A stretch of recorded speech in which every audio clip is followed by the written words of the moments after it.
Good morning, good afternoon, good evening to everyone, whenever you see this video and wherever you are.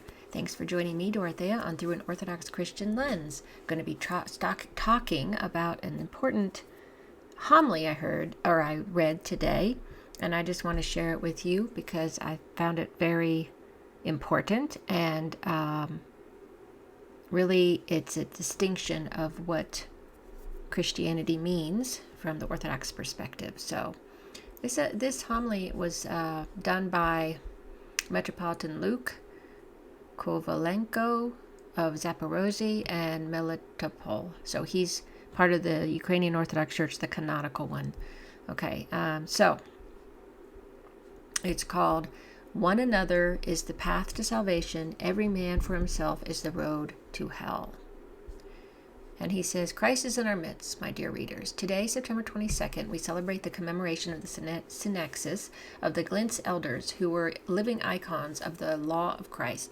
For several centuries, they were true teachers of monasticism, but their very lives, their elders, demonstrated how to put into practice the words of the Apostle Paul, which we heard today in church. Bear ye one another's burdens, and so fulfill the law of Christ. They bore each other's burdens with sincere love because they knew that the church is not a club of like-minded individuals, nor simply a gathering of those who shared interests. It is a battlefield where there are the wounded, the fallen, and those still fighting. Here, the strong must help the weak, and the faint-hearted find support in the courageous. The strength of the church has always been in unity, which is why she is called ecclesia, a word that means gathering or assembly. Love is not merely sympathy or compassion. It is carrying another's cross. The world seeks to divide the unity of humanity into an atomized, egoistic multitude where each person is for himself and by himself. That makes it easier to control people and easier to manipulate them. We are witnessing the fruits of this ideology of hedonistic individualism. Families are falling apart. People live in virtual social networks without interacting face to face, and everyone thinks only about themselves and their own advantage. That is just what the devil wants us to become. More and more often we hear voices claiming that salvation is a private matter, and in it, everyone is on their own. But had the Glintz elders lived that way, they would all have perished immediately after their monastery was closed in 1961. And yet, they not only survived, but under constant surveillance, persecution, and oppression, they managed to create a hidden system of Orthodox skeets in the Caucasus Mountains, shielded from the outside world. These places became havens of refuge and arks of salvation for many ascetics, including those from other monasteries. To this day, no one knows the exact number of God-loving souls who saved themselves there and attained the heights of holiness. And all this became possible only through mutual cooperation, support, and help that believers, simple parishioners, and monastics alike gave to one another. It is because of this unity that the Church has survived even the most difficult periods of her history.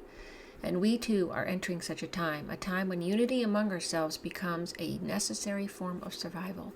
Yes, of course, he's being persecuted, so this really hits home for him, for the Ukrainians, for sure. And let's just remember, this can be all of us.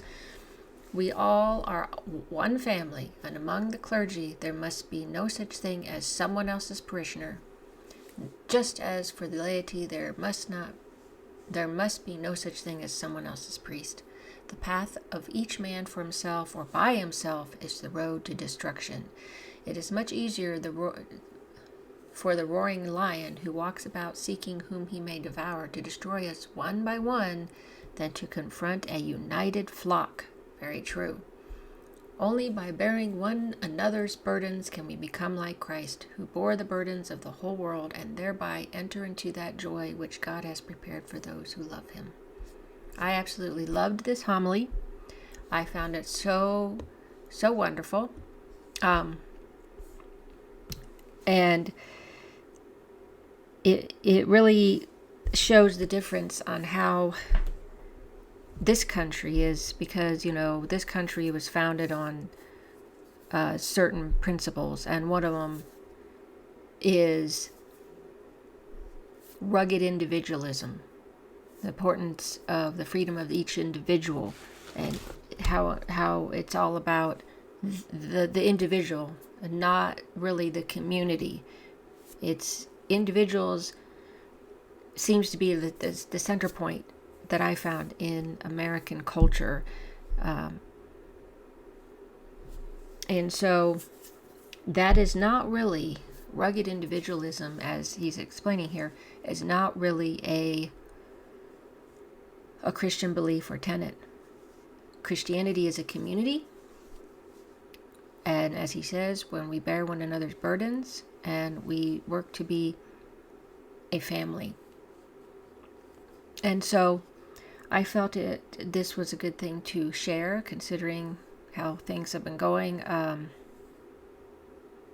especially for Metropolitan Luke. He's being persecuted in Ukraine. He's part of the Ukrainian Orthodox Church.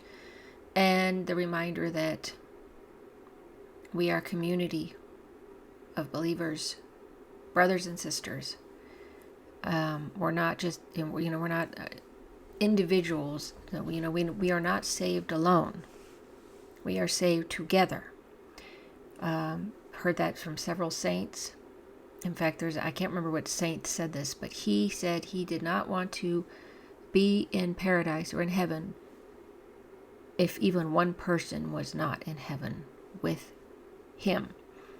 So it's a very radical different view, it seems to me, than the basic understanding of how people see themselves, especially in a culture that does not have the collective as much. It's more individual. Anyway, I hope you got something out of that. Thanks so much for watching. Thanks so much for following my channel. I hope you're having a wonderful Wednesday so far, and until next time.